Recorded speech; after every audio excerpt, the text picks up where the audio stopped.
네, 베드로전서 1장입니다.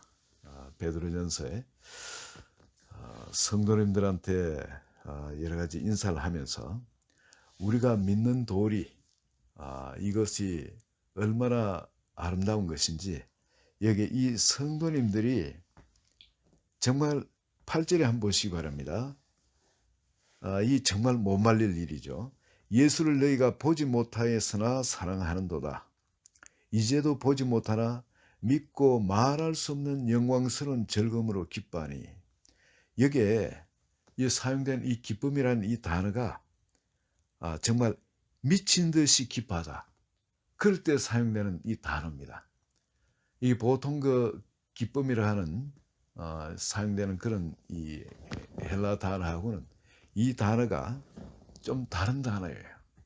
막 기뻐해도 그냥 기뻐한 게 아니고 좀 사람이 좀 딴 사람 보면 좀 실성했나 싶을 정도로 너무나 그냥 미친 듯이 기뻐하는 그 기쁨으로 기뻐하는데, 그런 영광스러운 즐거움으로 기뻐한다. 그런 영광스러운 즐거움. 뭐를요? 예수 그리스도를 보지도 못하고 예수 그리스도를 믿고는 그런 말할 수 없는 영광스러운 즐거움으로 기뻐한다는 겁니다. 우리 삶 가운데 이런 기쁨이, 감사가 있고 이런 기쁨이 있는 것이, 이런 찬양이 있는 것이, 이게 거듭난 성도님들의 당연한 방이에요. 왜냐하면 우리가 그리스도 안에 있으면 바로 그런 사랑을 받고 있기 때문에, 그런 구원을 받고 있기 때문에 그렇습니다. 뒤에 나오는데 9절에 봅니다. 이유가 나와요. 믿음의 결국, 즉 믿음의 결국은 어떻게 됩니까? 영혼의 구원이죠. 믿음의 결국 곧 영혼의 구원을 받음이라.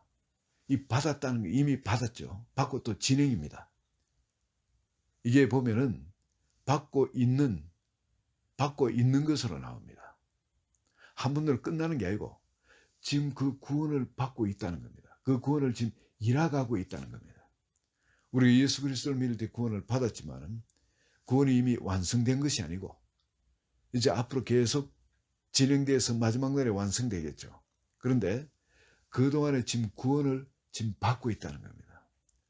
이것은 무언가 구원이라는 것이 그냥 한번 재판하듯이 어떤 그런 것이 아니라, 그러면 성경에서 말한 이 구원이라는 것은 우리가 세상에서 갖고 있는 어떤 딱 하나로 딱 끝나는 이런 것이 아니라 삶 전체에 연속되는 어떤 완성되어 가는 과정을 이야기하는 거예요. 그죠? 그걸 포함하고 있다는 겁니다. 그 구원은. 그리고 그 구원은 마지막 날에만 내가 구원받았구나 즐거워할 것이 아니라 지금 오늘 살고 있으면서도 내가 그 구원 가운데 있기 때문에 말할 수 없는 영광스러운 즐거움으로 기뻐할 수 있는 거라는 겁니다. 내가 그 구원을 붙들고 그 구원을 누린 사람은 바로 이것이 확실해지게 돼. 내가 서 있는 자리가 내 혼자 있는 것이 아니라 예수 그리스도 안에 주님과 함께 있다는 거예요. 그것이 내가 믿음으로 알고 있기 때문에 항상 내가 말할 수 없는 그런 영광스러운 즐거움으로 기뻐할 수 있다는 겁니다. 내가 지금 이 베드로는 다른 사람하고 경험이 좀 다르죠. 예수님하고 그 이 세상에 오신 그리스도 구세주 하나님, 그분하고 3년 반을 동거동락을 했습니다. 그분하고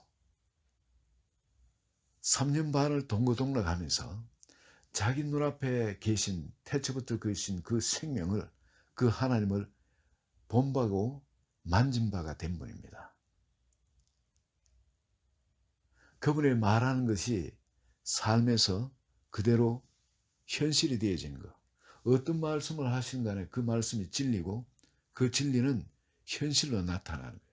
잠잠하면 태풍이 그냥 잠잠해져 버리고, 가서 물고기 입에서 동전 꺼내와. 가 낚시만 해.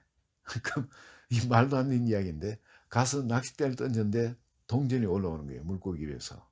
뭐 그런 하여튼 주님이 말씀하시면 이건 모든 불가능한 것이 그냥 가능으로 바뀌어 버립니다. 그 말씀이 바로 진리인 거예요. 그 말씀이 바로 천지를 창조한 능력이고 바로 그 말씀이신 태초부터 계신 그 말씀을 자기가 손으로 만짐하고 눈으로 본답니다. 3년 반을 동고동락을 했었어요. 그리고 예수님 돌아가실 때 다 끝난 줄 알았어요. 도망가고 그랬는데 근데 말씀하신 대로 부활하신 거예요. 죽으신다니까 아이 그러면 안 됩니다 하고 막 말리고 그랬는데 왜 죽으면 끝나니까.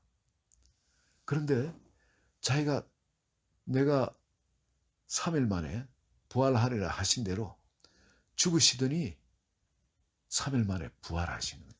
여러분 베드로가 예수님 십자가에 못 박혀서 그 확인 사살 당할 때까지 그 눈을 뗄 수 있었겠습니까? 절대 제자들은 예수님의 그 죽음에서 눈을 뗄 수가 없었을 겁니다. 확인 사살되는 까지 봤어요. 그러고는 무덤으로 들어가셨습니다. 이제 다 끝난 거라 생각했어요. 그래서 다른 여인들이 예수님 부활했다 해도 못 믿었습니다. 근데 실제 그 예수님이 나타나셨어요. 부활해가 나타나셨어요. 말씀대로 그분은 태초부터 계신 그 말씀이시고 그 말씀은 절대 땅에 떨어짐이 없고 말씀 그대로 이루어지는 것을 상 가운데 처음 했던 사람입니다. 그리고 그 말씀이 다시 부활해서 눈앞에 나타나셔서 자기들한테 바로 이 복음을 전해라는 거예요. 우리 하나님의 사람들은 우리 사람들은 그저 땅에 다른 존재들과 같이 그저 쓰러져 없어질 그런 존재가 아니라는 겁니다. 우리가 예수 그리스도를 마음속에 모시면 이 말씀을 믿고 마음에 모시면 너희가 썩어질 씨로 거듭난 것이 아니고 썩지 않은 영원히 있는 여기에 1장 23절을 그랬죠. 너희가 거듭난 것은 썩어질 씨로 된 것이 아니요 썩지 아니할 씨로 된 것이니 살아있고 항상 있는 하나님의 말씀으로 되었느니라. 살아있고 항상 있는 그 하나님의 말씀을 우리 마음에 모시면은 어떤 동물에 씨든 식물에 씨든 간에 그 장래 형체를 갖고 있기 때문에 그것이 나무도 되고 꽃도 되고 똑같은 알처럼 보이지만 거기서 이런 새가 되기도 하고 저런 새가 되기도 하고 그리고 아래서 물고기가 되기도 하고 그런 거거든요. 장래 형체를 다 갖고 있는데 우리는 이 씨가 어떤 씨입니까? 예수 그리스도의 모습을 우리에게 보여주셨어요. 그렇게 된다는 겁니다. 우리가 바로 예수 그리스도의 그 형상, 우리가 바로 영광스러운 그 몸으로 부활한다는 겁니다. 하나님의 아들로, 하나님의 딸로. 그걸 예수님이 이 땅에 오셔서 보여주신 거예요. 여러분 24절에 그러니까 모든 육체는 풀과 같고 모든 영광은 풀의 꽃과 같으니 기껏해야 그 꽃 정도밖에 안 된다는 겁니다. 영광이. 풀은 마르고 꽃은 떨어지되 오직 주의 말씀은 세세토록 있도다 하였으니 너에게 전한 복음이 곧 이 말씀이니라. 이 복음이 여러분 우리가 예수 그리스도의 형상으로 영원히 같이 하나님과 함께 하늘나라 살게 된다는 겁니다. 그걸 예수님이 이 땅에 오셔서 시작부터 쭉 끝까지 베드로 눈을 확인시켜 주신 겁니다. 죽어가지고 부활까지 하는 거. 그 영광스러운 몸으로 변화되는 걸 변화산상에서 구경도 했죠. 여러분 이 베드로가 이 복음을 전할 때에 어떻게 복음을 전하겠습니까? 터질 듯한 감격으로. 이걸 믿는 사람한테 어떤 역사가 일어난다는 걸 아는 거예요. 베드로는. 그들이 그러니까 예수 그리스도를 믿고 보지도 못했지만 이 사람들은 이 베드로가 예수님을 본 것처럼 그걸 보지를 못했어요. 그렇지만 베드로가 전한 이 복음을 듣고 이들이 말할 수 없는 영광스러운 그런 즐거움으로 기뻐한다는 겁니다. 이 예수님이 오셨기 때문에 자기 속에 이 예수님은 우리가 믿고 그대로 따르기만 하면은 하나님이 그 나머지는 다 역사를 하세요. 여러분, 씨앗이 땅에 떨어져 가지고 그냥 하나님의 시간을 기다리기만 하면 때가 되면 싹이 나고 줄기가 올라와서 꽃이 피든지 나무가 되어서 열매가 열리든지 다 하는 겁니다. 그럼 지금 우리가 하나님의 말씀을 가슴에 품고 이 참고 인내로, 어떤 어려움이 있든 간에 인내로 이 말씀 붙들고 있으면은 하나님의 역사가 우리 속에서 일어난다는 겁니다. 우리가 오직 해야 될 것은 뭐냐면, 베드로가 우리에게 권면한 게, 내가 거룩한 것처럼 너희도 거룩해라는 겁니다. 더러지면은 안 돼요. 썩어버립니다. 더러지면 안 되는 거예요. 그럼 우리는 오직 이 말씀이 뿌리를 내려서 자랄 수 있도록 우리는 어떻게 됩니까? 거룩해야 됩니다. 죄는 짓지 말아야 돼요. 죄와는 거리를 멀리 해야 돼요. 우리가 받은 구원이 어떤 구원인데 그 죄로, 사소한 그 죄로 인해서 이것이 썩도록 만들겠습니까? 그럴 수는 없는 거 아니겠습니까? 그렇다면 얼마나 어리석은 자겠어요. 그리고 우리는 어떻게 하든 거룩해야 되는데, 거룩은 어떻게 우리가 거룩하게 지킬 수 있습니까? 성경은 디모데후서 4장에 이렇게 이야기하죠. 말씀과 기도로 거룩하여 지니라 그럽니다. 말씀과 기도로. 그리고 우리가 말씀을 먹고 기도하는 생활을 계속 해야 됩니다. 어제 했는데 아니요. 오늘 또 우리는 말씀의 영적 세계에 대해서 우리는 어떻게 보면 영치에 가까워요. 금방 또 그 은혜의 세계에서 그냥 언제 그런 내가 은혜 받았어, 그래 싶을 정도로 그게 감각이 둔해집니다. 그렇기 때문에 끊임없이 우리는 말씀의 은혜를 받아야 돼요. 여러분, 은혜를 받아야 돼요. 은혜로 너희 심령을, 너희 마음을 강하게 하는 것이 아름답다 그러죠. 은혜로 우리 마음을 강하게 지킬 수 있는 겁니다. 그리고 우리는 끊임없이 은혜를 받아야 되는, 이 소스가 뭐냐면 말씀입니다.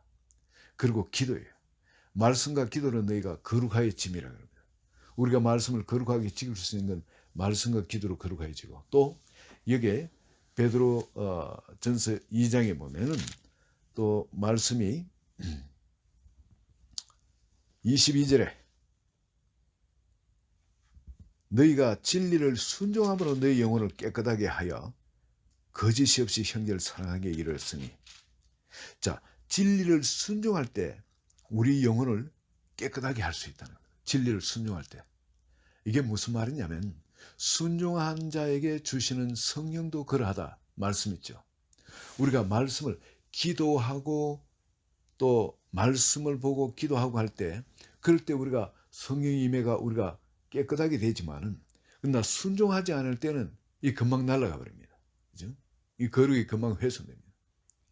그래서 우리가 기도하고 또 말씀을 먹고 기도했던 이런 은혜를 받은 이 은혜를 순종을 해가지고 완성을 시켜야 돼요. 그까지 가야 돼요. 그래서 22절은 너희가 진리를 순종함으로 너희 영혼을 깨끗하게 하여. 그리고 순종하는 자에게 주시는 성령이라. 순종을 해야 성령께서 그 집을 우리 삶에 계속 지어갈 수 있는 겁니다. 말씀을 듣고 행하지 않는 자는 모래 위에 집을 지은 자와 같다 그러죠. 순종까지 가야 되는 겁니다. 순종. 그래서 너희가 진리를 순종함으로 너희 영혼을 깨끗하게 하여 거짓이 없이 형제를 사랑하게 이르렀으니 마음으로 뜨겁게 서로 사랑하라는 겁니다.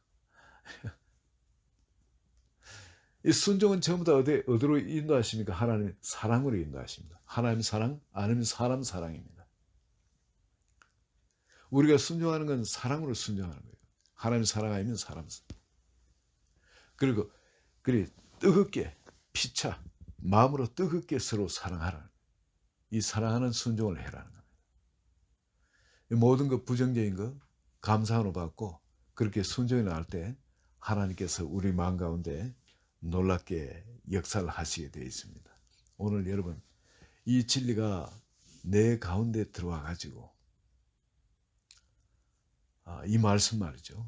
베드로가 우리에게 전하는 이 말씀, 바로 성령의 감동으로 실로아노죠. 실로아노를 통해서 대필해서 적게 하셨지만, 여기는 놀라운 성령의 감동이 있습니다. 그리고 이 말씀이 오늘 동일하게 한 분 한 분 가운데 사랑에 심겨질 때, 심령이 심겨질 때, 여러분, 이 말씀이 우리에게 어떤 구원을 가져다 주시는지, 바로 예수 그리스도의 죽으심과 부활과 그 영광 가운데 들어간 것을 여러분 보시면은, 그리고 이 사도들이 어떤 영광 가운데 사역하시면서 또 주님 앞으로 갈 수 있는지 그걸 본다면은, 우리도 이 말씀을 대하면서 우리가 이 구원받은 이 신앙생활을 하는 것에 대해서는 정말 말할 수 없는 신령한 영광스러운 즐거움으로 기뻐하지 아니할 수 없는 겁니다.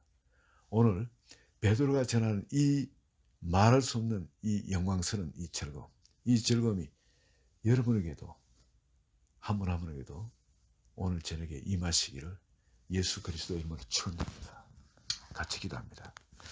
하나님 아버지, 너무나 좋으신 아버지, 우리가 세상을 살아갈 때 이 복음을 들고 밋밋한 그런 무미건조한 그런 삶이 아니라 말할 수 없는 영광스러운 그 즐거움을 우리에게 주시고 기뻐하면서 또 말씀을 자원하여 순종함으로 말미암아 아버지 그 주님을 따르게 그렇게 만들어 주셨사오며 너무 감사합니다. 오늘 저녁에 또다시 우리 마음이 어떤 결단 가운데 들어가야 할 것을 다시 깨닫고 주님 앞으로 우리 모든 옛 생각들을 내려놓고 말씀을 나의 주, 나의 생명, 나의 하나님, 나의 또한 지혜와 명철로 받사오니 주님 저를 온통 주관하소서.